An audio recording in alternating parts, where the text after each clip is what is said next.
ونصلي ونسلم على سيدنا ومولانا محمد رسوله النبي الأمين المكين الحنين الكريم الرؤوف الرحيم. أما بعد، فأعوذ بالله من الشيطان الرجيم. بسم الله الرحمن الرحيم. قلنا اهبطوا بعضكم لبعض عدو وَلَكُمْ فِي الْأَرْضِ مُسْتَقَرٌّ وَمَتَاعٌ إِلَى حِينٍ. صدق اللہ مولانا العظیم. معزز حاضرین و ناظرین، اللہ رب العزت کی توفیق سے آج ہم جس موضوع پر گفتگو کر رہے ہیں وہ ہے اسلام اور معرکہ حق و باطل.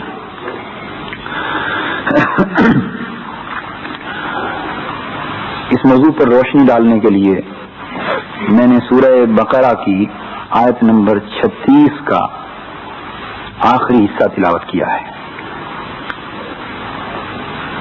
اس آیہ کریمہ کا اور اس میں بیان کیے گئے مضمون کا پس منظر یہ ہے کہ جب آدم علیہ السلام کو زمین پر آباد ہونے کا حکم صادر فرمایا گیا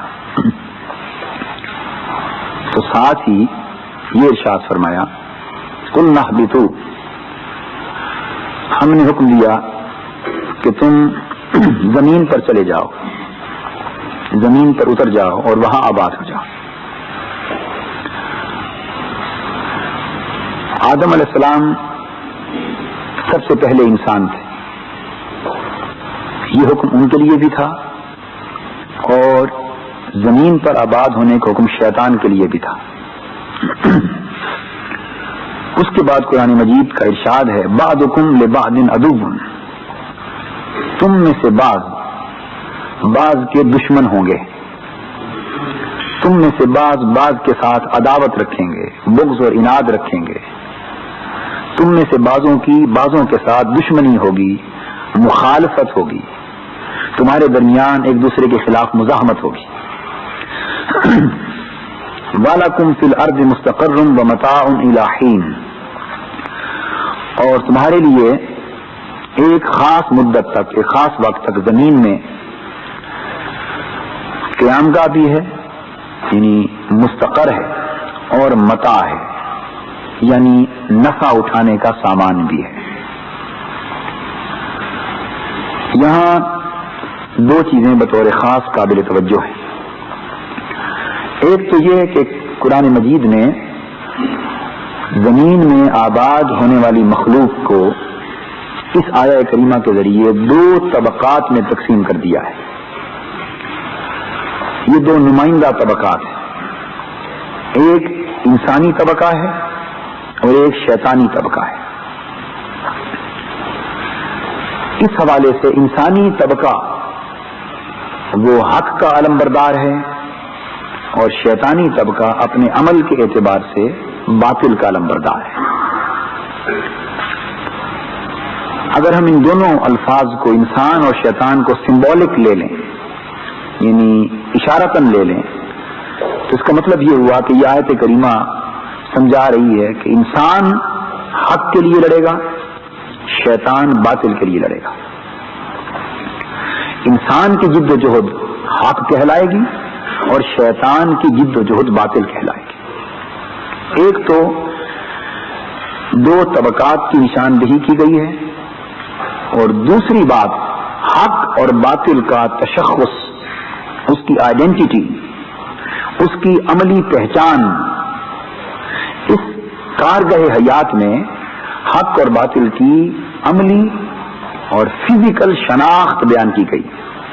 اگر کوئی پہچاننا چاہے، شناخت کرنا چاہے کہ اس عملی زندگی کی جد و جہد میں انسانی عمل کیا ہے اور شیطانی عمل کیا ہے، یا اجتماعی طور پہ کوئی یہ شناخت پیدا کرنا چاہے کہ انسانی طبقات جو انسانیت کے لیے کام کر رہے ہیں وہ کون ہیں، اور شیطانی طبقات یعنی جو شیطنت کے لیے کام کر رہے ہیں، باطل کے لیے کام کر رہے ہیں، وہ کون ہیں. تو اس کی پہچان دی گئی ہے، اور وہ کیا ہے؟ اس ارشاد گرامی میں بعضکم لبعض عدو، تو تمہارے اندر عداوتیں ہوں گی، باہمی مخالفت ہوگی، ایک دوسرے کے خلاف دشمنی کا ماحول ہوگا، باہمی تضادات ہوں گے، باہمی تصادم ہوگا، ایک دوسرے کے خلاف کلیش ہوں گے، مزاحمتیں ہوں گی۔ یہاں سے فلسفہ تضاد قرآن مجید بیان کر رہا ہے کہ حق اور باطل کا تضاد، سچ اور جھوٹ کا تضاد، صدق اور کذب کا تضاد اور تصادم، نیکی اور بدی کا تضاد، روشنی اور اندھیرے کا تضاد، عدل اور ظلم کا تضاد، یہ ابتدائے آفرینش سے، ابتدائے کائنات سے جاری ہے۔ گویا جب اس روئے زمین پر پہلے انسان کو آباد کیا گیا، یا نسل انسانی کی آبادی کا اس زمین پر جب سے آغاز ہوا، اسی وقت سے حق اور باطل کا معرکہ بھی شروع ہے، اسی وقت سے نیکی اور بدی کی جنگ بھی شروع ہے، اسی وقت سے سچائی اور جھوٹ، عدل و انصاف اور ظلم و فریب، امانت و دیانت اور مکر و خیانت، اسی وقت سے ان دو قوتوں کی جنگ بھی جاری ہے، اور یہ جنگ انسانی زندگی میں جاری ہے۔ تو قرآن مجید حق اور باطل کے اس تضاد کے فلسفے کو بیان کر کے آگے آئیڈینٹیفائی کرتا ہے، یعنی تشخص بیان کرتا ہے، شناخت بیان کرتا ہے کہ تم لوگ یہ کس طرح پہچان سکو گے کہ یہ جد و جہد حق کے لیے ہے اور یہ جد و جہد باطل کے لیے ہے، کیونکہ باطل کبھی بھی خود کو باطل نہیں کہے گا، جھوٹ کبھی بھی اپنے ماتھے پر یہ لیبل نہیں لگائے گا کہ میں جھوٹ ہوں، وہ خود کو سچ بنا کے پیش کرے گا۔ ظلم کبھی نہیں کہے گا، اپنے آپ کو کبھی اعلان نہیں کرے گا کہ میں ظلم ہوں، وہ خود کو عدل بنا کر پیش کرے گا۔ بددیانتی، خیانت، جبر، ظلم اور جور و استبداد، یہ جو جتنی بدی ہے یہ کبھی بھی اپنے ماتھے پر بدی کا لیبل نہیں لگائے گی، بلکہ اپنے ماتھے پر بھلائی کا لیبل لگا کے انسانیت کا استحصال کرے گی اور نیکی کو مٹانے کی کوشش کرے گی، اور سچ بھی کہہ رہا ہوگا کہ میں سچ، عدل بھی کہہ رہا ہوگا کہ میں عدل ہوں، اور ظلم بھی کہہ رہا ہوگا کہ میں عدل ہوں۔ تو سوال پیدا ہوا کہ عام انسان کس طرح پہچان کرے گا؟ تو قرآن مجید نے اس کی طرف اشارہ کر دی، فرمایا وَلَكُمْ فِي الْأَرْضِ مُسْتَقَرٌّ وَمَتَاعٌ إِلَىٰ حِينٍ، اے نسل بنی آدم، ہم نے ایک خاص مدت تک تمہیں زمین میں ٹھہرنا دے دیا ہے، اور تمہیں دو بنیادی حق دے دیے، وہ حقوق انسانیت، وہ دو بنیادی حق حقوق آدمیت ہے۔ ہر آدمی کا بنیادی مفاد اور حق ہے جو اللہ تبارک و تعالیٰ نے اسے زمین پر آباد کاری کے ساتھ ہی ودیت کر دیا ہے۔ ایک کو عنوان دیا ہے گیا ہے مستقر کا، دوسرے کو متاع کا، یہ دو کیپشنز ہیں۔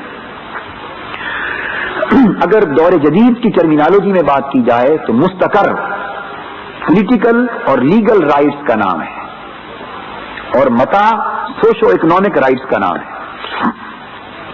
مستقر کا معنی ہے ٹھہرنا، جماؤ، قیام گاہ، یعنی وہ تمام حقوق اور وہ تمام تقاضے جن کے پورا ہونے سے انسان روئے زمین پر عزت کی اور تحفظ کی زندگی گزار سکے۔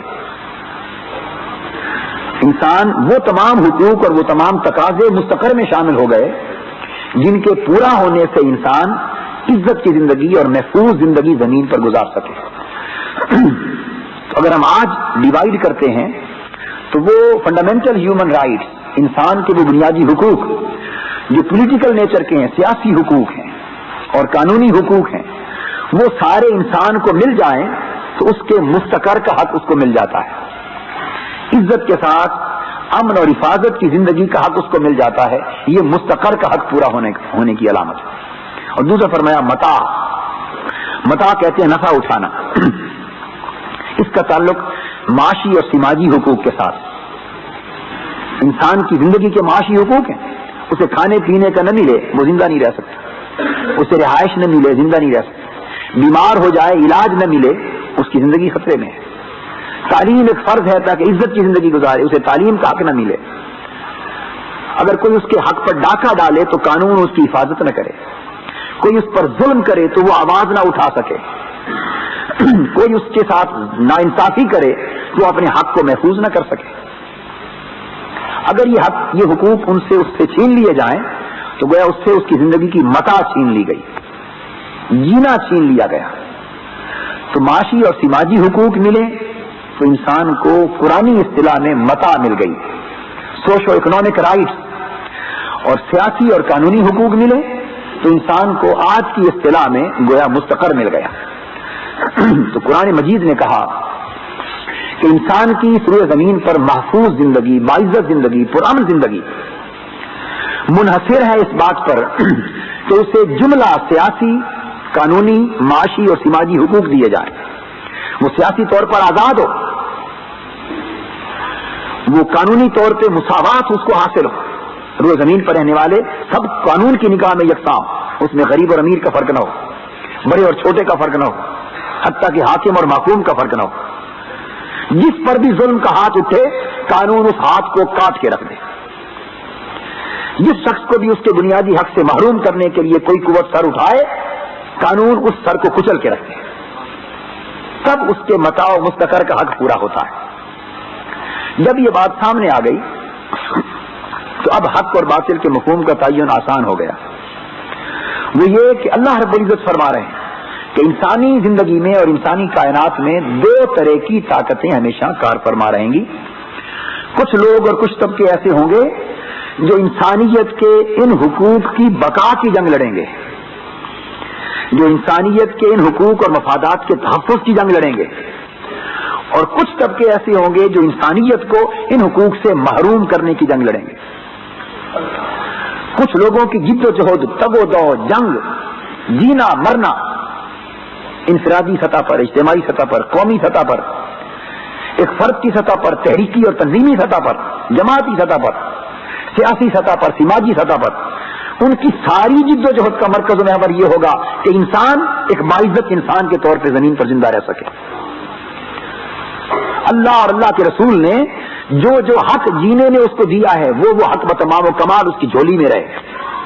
تو جو طبقے انسانیت کی بقا کے لیے، انسانیت کے حقوق کے تحفظ کے لیے، انسان کی عزت کی بقا کے لیے، انسان کی آزادی کی بقا کے لیے جو طبقے جنگ لڑیں گے وہ حق کہلائے گی، وہ جنگ حق کہلائے گی۔ اور جو طبقے انسانیت کے استحصال کی جنگ کریں گے، انسان کی سیاسی آزادی چھینیں گے، انسان کا معاشی استحکام چھینیں گے، انسان سے عدل اور انصاف کا حق چھینیں گے، انسان سے جینے کا حق چھینیں گے، اس پر ظلم کریں گے، تو جن طبقوں کی جد و جہد کا رخ یہ ہوگا، خواہ بل واسطہ یا بلا واسطہ، جن کی جد و جہد سے انسان محروم ہوگا بنیادی حقوق سے، وہ جد و جہد باطل کہلائے گی۔ گویا انسان کو حق دلانے والی طاقت حق ہے اور انسان کو حق سے محروم کرنے والی طاقت باطل ہے۔ انسان کو بطور انسان جینے کا حق دینے والا شخص انسان ہے، اور انسان سے انسانیت کا حق چھیننے والا شیطان ہے۔ وہ ماتھے پہ جو لیبل چاہے چپکاتا پھرے، اس سے کوئی فرق نہیں پڑتا۔ تو قرآن مجید نے دو طبقات کی نشاندہی اور دونوں طبقات کا عنوان بیان کر دیا، یہ تعین کر کے کہ جو انسانیت کی بقا کی، عزت کی، تحفظ کی جنگ لڑتا ہے وہ حق ہے، اور جو انسانیت کے استحصال کی، انسانیت سے عزت، اس کا حق، اس کی آزادی چھینتا ہے وہ باطل ہے۔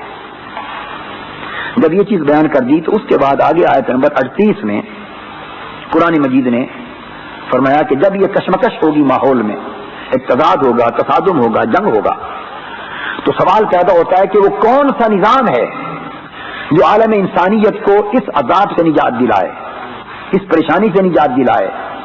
وہ کون سا نظام ہے جس کے ذریعے انسانیت کو اس کے حق کا تحفظ مل جائے؟ اب اس کا جواب قرآن مجید دیتا ہے، قل نہبطوا منہا جمیعا، جب ہم نے یہ فرما دیا کہ تم سارے کے سارے اتر جاؤ، زمین میں رہو، اور یہ بھی بتا دیا کہ یہ حق اور باطل کا مارکا، آرائی، کشمکش، جنگ اور تصادم جاری رہے گا، تو سوال یہ ہوا کہ اس کشمکش اور اذیت سے نجات کس طرح ملے گی؟ جواب دیا، فَإِمَّا يَأْتِيَنَّكُم مِّنِّي هُدًى، اللہ رب العزت فرماتے ہیں پس میری طرف سے آسمانی ہدایت آئے گی، یعنی اسلام کا دین آئے گا، دین اسلام آئے گا، میری طرف سے آسمان سے ہدایت اترے گی، اور وہ ہدایت جو اللہ نے انبیاء علیہ السلام کے ذریعے اتاری، اسی ہدایت کا نام اسلام ہے۔ اور وہ اس زندگی میں انقلاب بپا کرنے کے لیے ہدایت اترے گی. فمن تبع ہدایا، پس جو میری ہدایت کی پیروی کرے گا، جو میرے دیے ہوئے دین کی راہ پر چلے گا، جو میرے دیے ہوئے اسلام کی راہ پر چلے گا، فلا خوف علیہم ولا هم یحزنون، اس کی زندگی اور اس معاشرے کی زندگی خوف سے بھی نجات پا جائے گی اور غم سے بھی نجات پا جائے گی. یعنی انسانیت نہ تو آج سرمایہ داریت کے ذریعے اپنے حقوق کی حفاظت حاصل کر سکتی، نہ اشتراکیت کے نظام کے ذریعے انسانیت کے حقوق کی بقا ممکن ہے. اگر کوئی انقلاب آج انسانیت کو اس اذیت سے بچا سکتا ہے تو وہ مصطفی انقلاب ہے. وہ مصطفی انقلاب ہے جو محمد مصطفیٰ صلی اللہ علیہ وسلم اللہ کی عطا کردہ ہدایت کی بنا پر اس دنیا میں مبعوث ہوئے. قرآن اس کا اشارہ کر رہا ہے.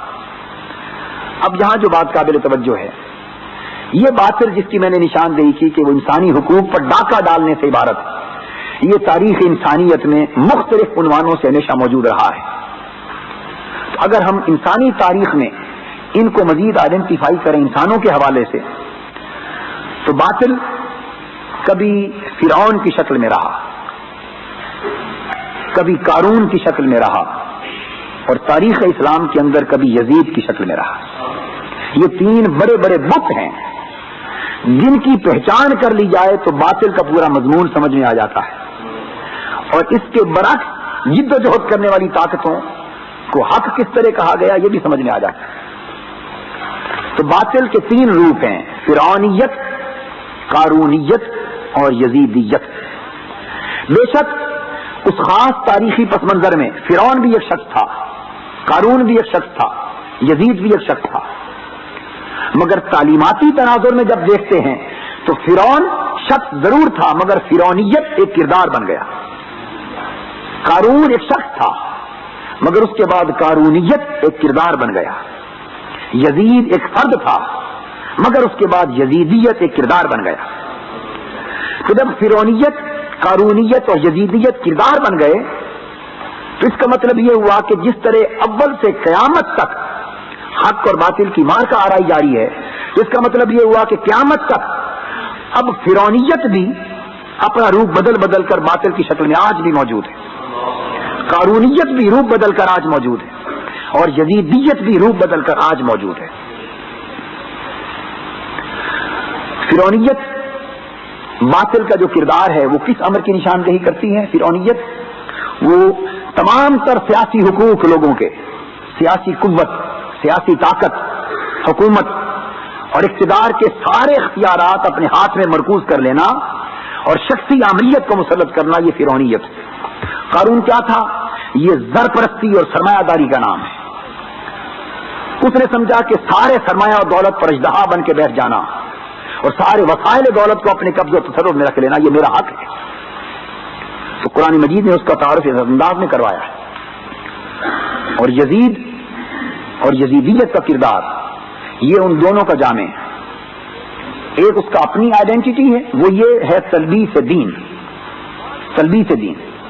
یزید نے بعض امور میں دین کے خلاف کھلی بغاوت کی، علی اعلان شراب پی، علی اعلان بدکاری کی، علی اعلان عیاشی کی. بعض احکام میں کھلی بغاوت کی، بعض احکام نے اس نے اسلام کے ساتھ منافقت کی. خلافت کا جو ادارہ تھا اس کو سبوتاج کیا، دین کے نام پر دین کا استہزاء کیا. تو یزید نے فرعونیت بھی اپنے اندر جمع کی، قارونیت بھی اپنے اندر جمع کی، اور تلبیس دین اور دین کے ساتھ بغاوت اور منافقت کا کردار بھی اپنایا. تو چونکہ یہ تاریخ اسلام کا فرد تھا اس لیے وہ بدیاں جو فرعون اور قارون میں متفرق تھیں وہ اضافوں کے ساتھ یزید میں آ کے مجتمع ہو گئی. تو یہاں بدی اپنی انتہا پر نظر آتی. فرعون دین کا نام لے کر اور دین کا عنوان اور لبادہ اوڑھ کر دین کا مذاق نہیں اڑاتا تھا. یزید دین کا لبادہ اوڑھ کر دین کا مذاق اڑاتا تھا. یاد رکھیے یزید دین کا اسلام کا منکر نہیں تھا، نماز روزہ حج زکوٰۃ کا منکر نہیں تھا. ان احکام کو اس نے اپنے زمانے میں معطل نہیں کر دیا تھا. زکوٰۃ کا نظام بھی اس نے چلایا ہوا تھا، نماز کا نظام بھی چلایا ہوا تھا، اذانیں تکبیریں جماعتیں بھی کراتا تھا بعضوں کا. بیت المال کا نظام بھی اس نے چلایا ہوا تھا، لوگوں سے اسلام کے نام پر خلافت کی بیعت بھی لیتا تھا. تو یہ اس نے ڈھونگ رچا رکھا تھا اسلام کے نام پر. مگر اسلام کا کھلا استہزاء، جس شخص نے اس سے اختلاف کیا اس کا حکم تھا کہ یا اسے زندہ گرفتار کر کے لایا جائے یا اس کا سر قلم کر کے لایا جائے. حتیٰ کہ سیدنا امام علی مقام سیدنا حسین رضی اللہ تعالی عنہ کے ساتھ بھی مار کا آرائی سے باز نہ رہا. یہ ہوس اقتدار پرستی، ہوس زر پرستی، قومی خزانے کو لوٹنا، تعیشات کو عام کرنا، انسانی حقوق کو پامال کرنا، تو یزید ساری برائیوں اور باطل کی ساری شکلوں کا ایک بت تھا. اور اسے توڑنے کے لیے نیکی کا جو پیکر سامنے آیا وہ حسین ابن علی رضی اللہ تعالیٰ عنہ کی ذات گرامی. تو جس طرح تاریخ کے اندر فرعونیت قارونیت کی ساری خرابیاں یزید میں یکجا تھی، اس طرح حضور علیہ الصلوۃ والسلام کی اتباع میں اور حضور علیہ السلام کی پیروی میں اور حضور علیہ السلام کے اسوہ مبارک کو زندہ کرتے ہوئے حضور کی امت کی تاریخ میں وہ شخص اور وہ پیکر جس میں ساری نیکیاں، سارے نور، ساری روشنیاں، ساری بڑائیاں اور انقلابات کی ساری مثبت جہتیں یکجا ہو جاتی ہیں، اس کا نام حسین ابن علی. تو گویا اب تاریخ اسلام میں حسین حق کا معیار ہو گئے، یزید باطل کا معیار ہے. مارکہ کربلا نے یہ سبق دیا اور روح حسین اور ریگزار کربلا کے تپتے ہوئے ذرات اور دریائے فرات کی وہ لہریں جو خون خانوادہ اہل بیت سے رنگی ہوئی، ان لہروں کا ایک ایک قطرہ، ریگزار کربلا کا ایک ایک ذرہ اور مارکہ کربلا کے اوقات کا ایک ایک لمحہ پکار پکار کے کہتے ہیں کہ لوگوں جب تمہیں یزیدیت کسی نئے پیکر کے روپ میں نظر آئے تو حسینی کردار کو زندہ کرنے کے لیے پھر میدان میں اتر آؤ. اللہ تبارک و تعالی ہمیں اسلام کے حوالے سے حق اور باطل کو حسینیت اور یزیدیت کے انداز میں اس مشخص آئینے میں دیکھ کر سمجھنے کی توفیق دے. وما علینا الا البلاغ.